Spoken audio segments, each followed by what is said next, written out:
Well, one of the things that I've really enjoyed my Grand Prix career, but I've really enjoyed in retirement, I've had this opportunity to showcase the Formula One car across different countries, and to be doing that here in Slovakia and Czech Republic, where I'm on cobbled streets and dust tracks and, beautiful scenery in the mountains. This is like a journey of discovery for me, as well as a showcase of what a Grand Prix car is.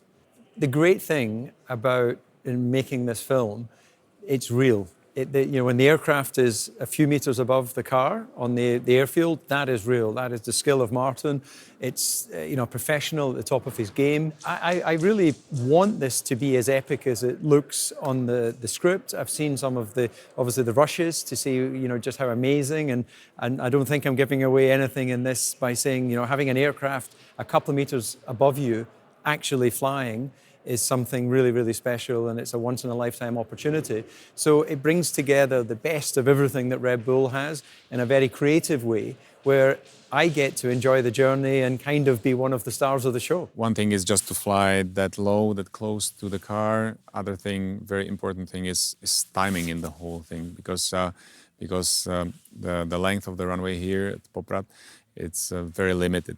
Me and also the F1 driver, we both have very limited vision out of our cockpits.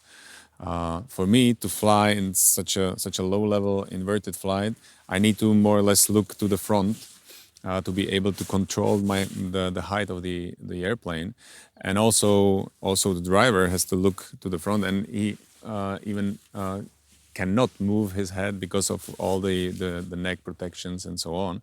So he cannot look up that much. So he can just look with his eyes. So we had to solve this problem.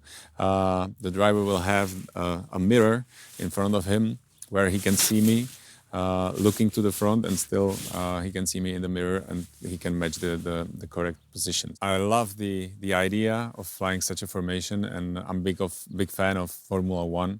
So just seeing the Formula One car here, have the chance to see the car so close, and even so close from the cockpit of my airplane, it's simply something special for me.